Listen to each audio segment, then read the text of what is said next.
He's changed the CV. He's changed his LinkedIn. He's admitted that he made a mistake. The government have said that he will probably be sorry for having done it. Keir Starmer is in full damage control mode after shocking new evidence just leaked, and it could change everything.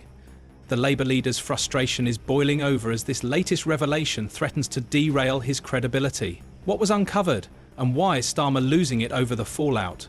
Let's break it all down. Now he's the MP, of course, and Shadow Business Secretary as well. Kevin, very good morning to you.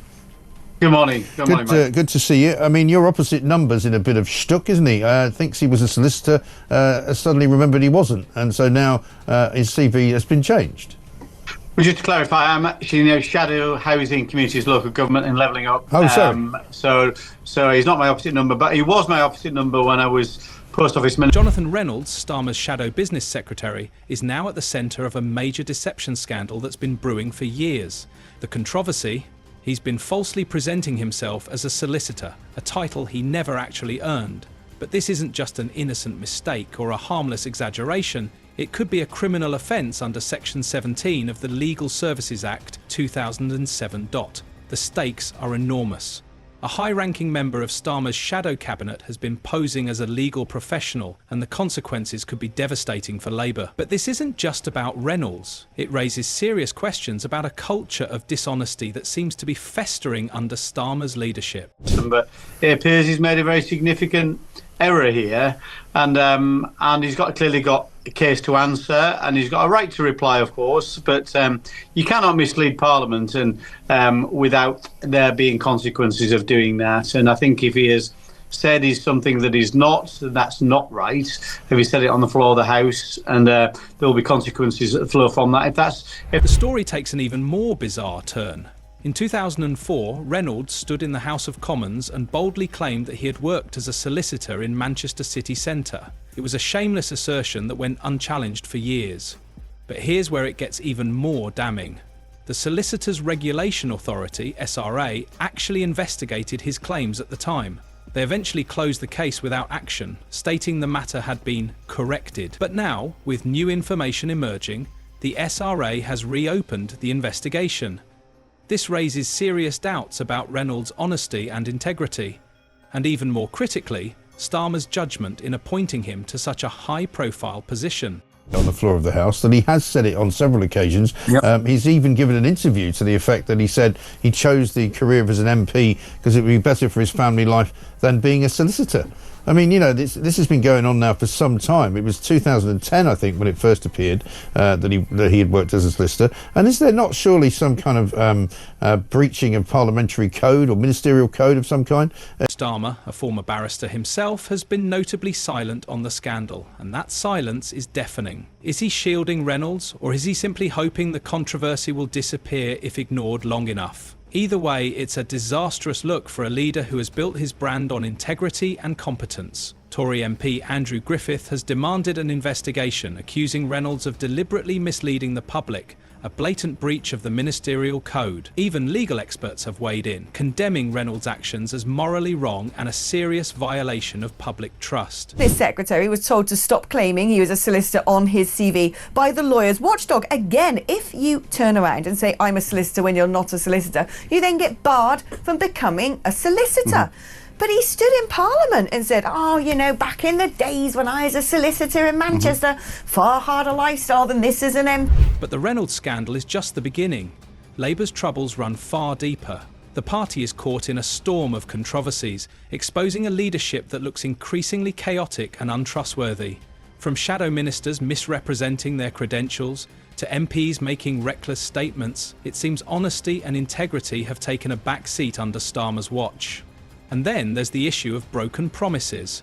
Remember Labour's pledge not to raise taxes on working people? That commitment is now in shambles, with reports that Shadow Chancellor Rachel Reeves is considering tax hikes that could hit ordinary Britons hard. Where he worked anyway.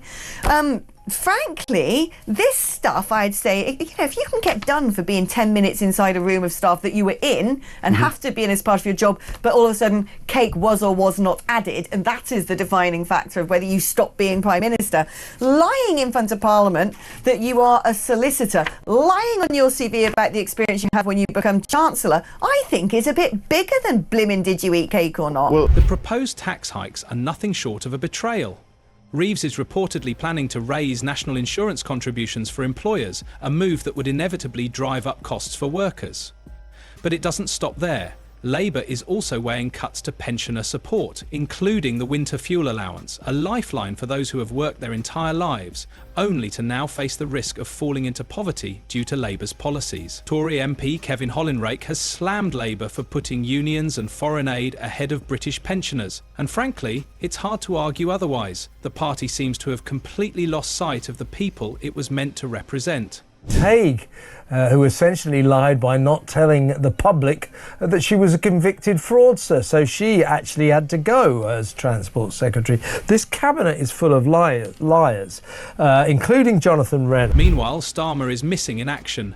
He's left Reeves to face the backlash alone, only adding fuel to growing doubts about his leadership. A real leader would step up and confront these issues head-on, but instead, Starmer remains in the shadows, hoping the storm will pass. It's a cowardly strategy, and it's coming at a steep price in the polls. Inside Labour, MPs are growing anxious, sensing that the party's credibility is hanging by a thread.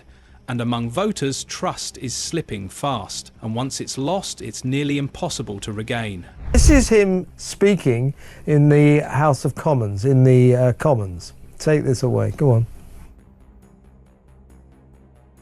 Before the last election, I worked as a solicitor in Manchester city centre, and I would travel in to Manchester every day from what is now my constituency.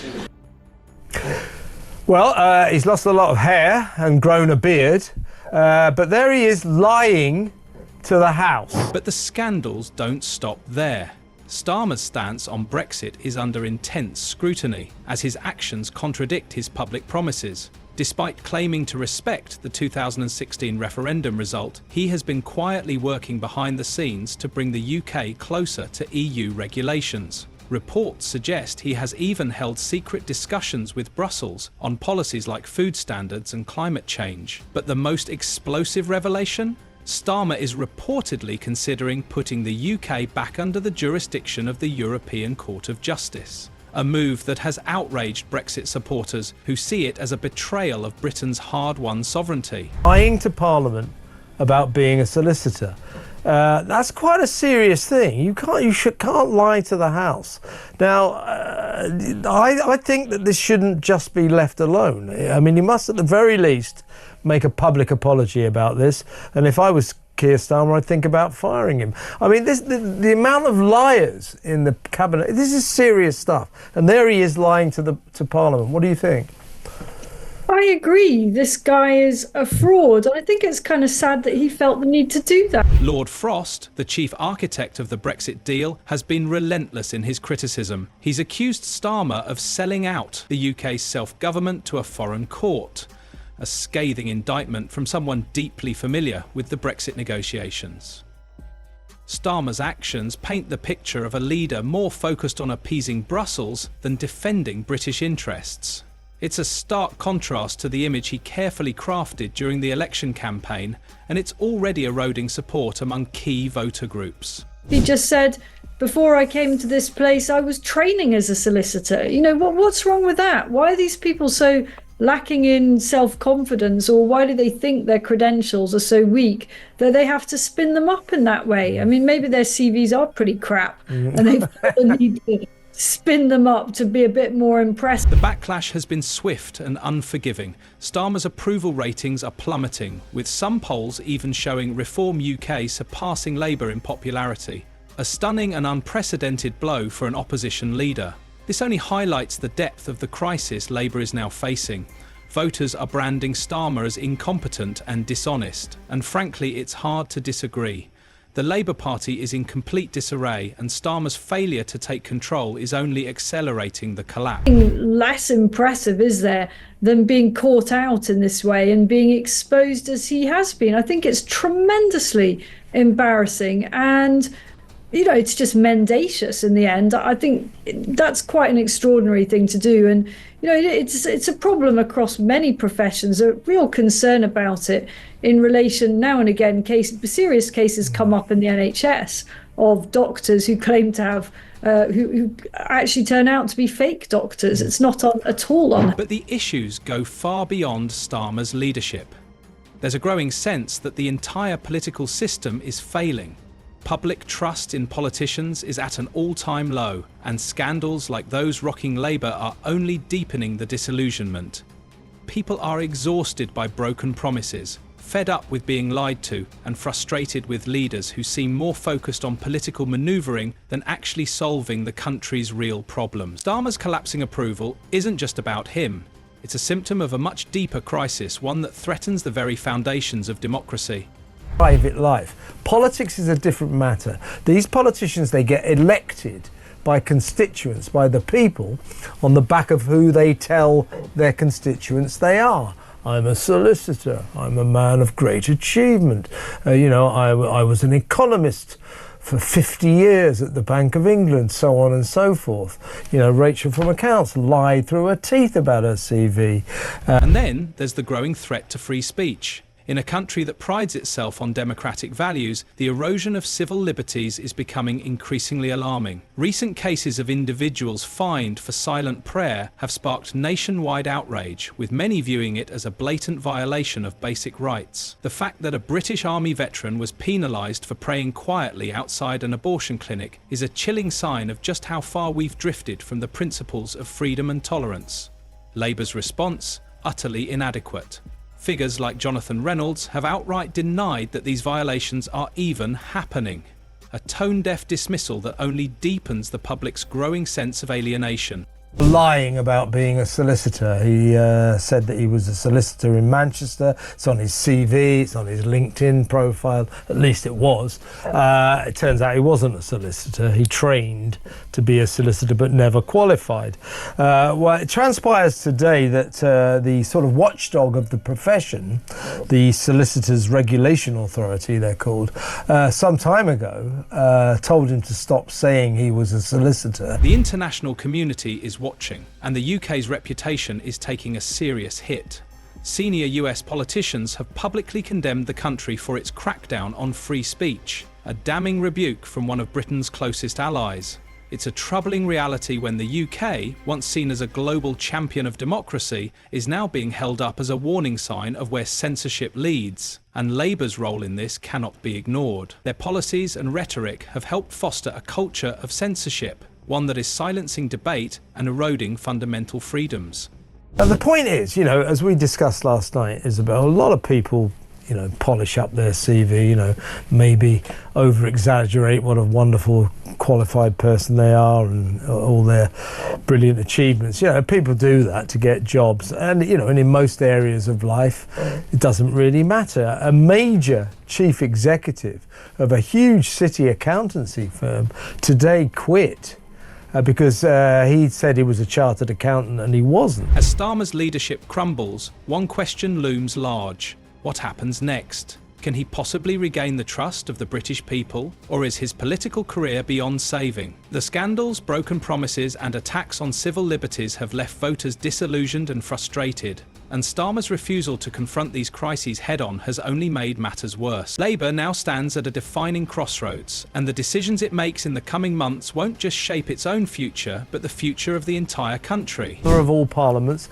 recorded in Hansard for time immemorial. This is serious stuff. They've got, actually, in terms of Reynolds and that sort of incontrovertible moment where he lied to the House, he actually does have to... Crisis Labour is now facing. Voters are branding Starmer as incompetent and dishonest, and frankly it's hard to disagree. The Labour Party is in complete disarray, and Starmer's failure to take control is only accelerating the collapse. Exhausted by broken promises, fed up with being lied to and frustrated with leaders who seem more focused on political maneuvering than actually solving the country's real problems. Starmer's collapsing approval isn't just about him. It's a symptom of a much deeper crisis, one that threatens the very foundations of democracy. But this story is far from over. The leaks, scandals, and mounting backlash are just the beginning. With more revelations on the horizon, the pressure on Starmer will only grow stronger. The real question is, how much more can he withstand? And perhaps more importantly, how much more will the British public tolerate? The stakes couldn't be higher, and the fallout from this crisis won't just fade away. Its impact will be felt for years to come. So, what do you think? Is this the beginning of the end for Keir Starmer? Or can he somehow turn it around? Let us know your thoughts in the comments. Like and subscribe to the channel for more updates on this developing story.